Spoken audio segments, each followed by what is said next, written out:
What's up, everybody? We are here at a facility that I built, and I'm going to talk about unit selection. This doesn't just apply to facilities you build, but this applies to facilities you buy.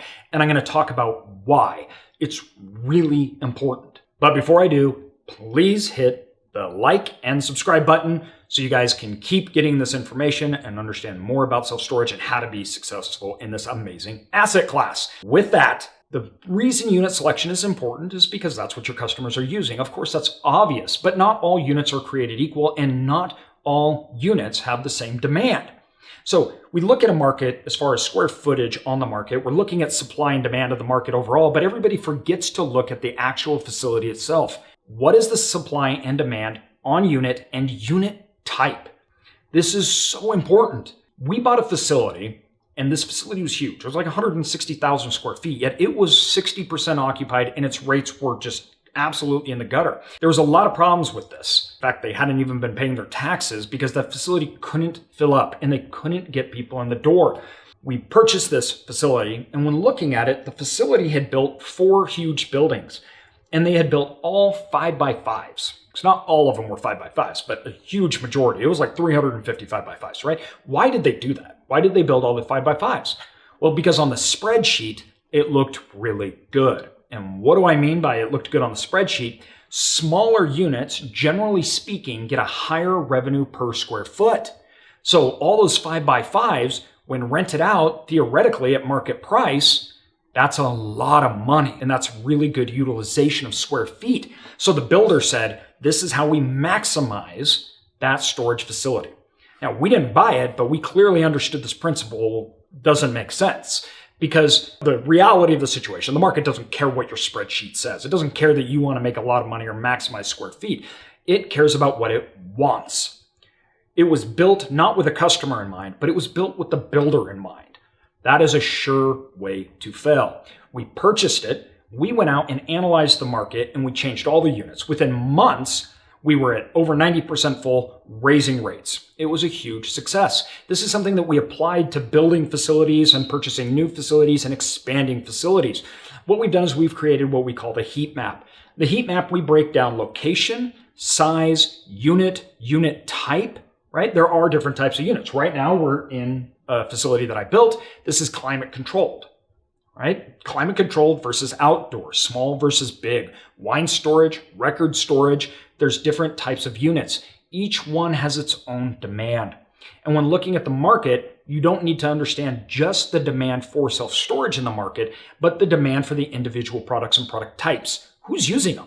Why are they using those units? That can help you when you purchase a facility to turn it around and market it correctly. When looking at our new builds and expansions, we take this heat map.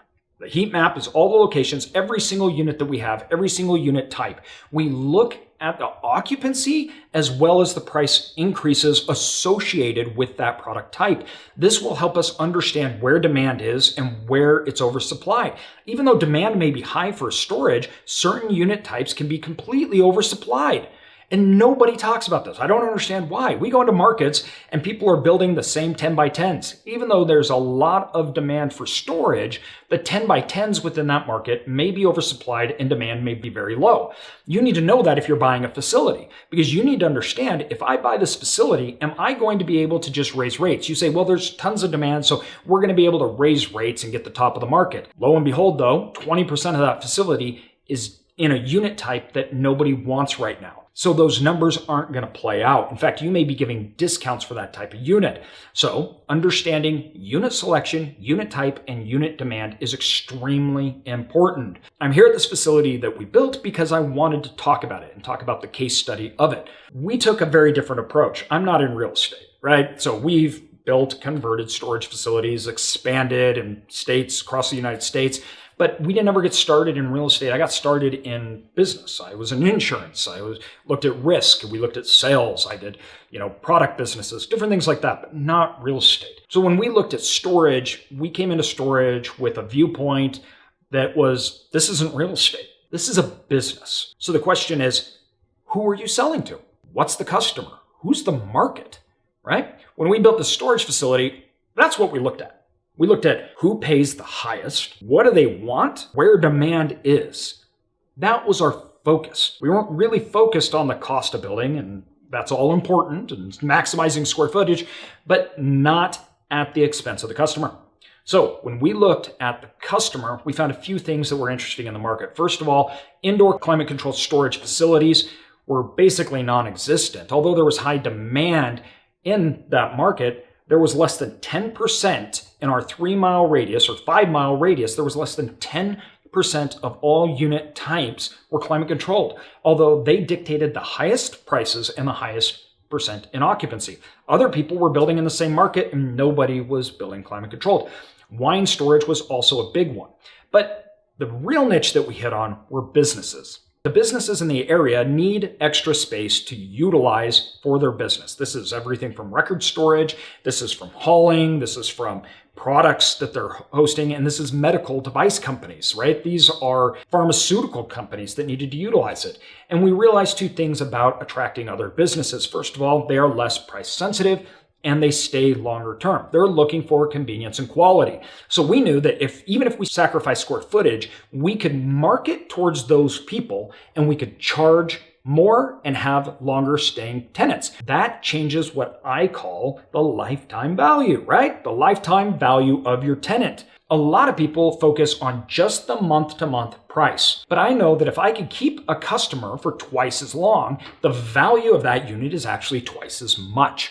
So combining those two things, we built larger aisleways where semi-trucks could get in. We built a bigger showroom. We did multi-story and climate controlled, all things that drove up cost, and actually we lost space for. The builders and the other people in the industry that we talked to said, "You're losing space. Why are you doing this?" Now, when the time came, we filled up in 3 months and we were a market leader in price. What we lost in space was inconsequential in our revenue.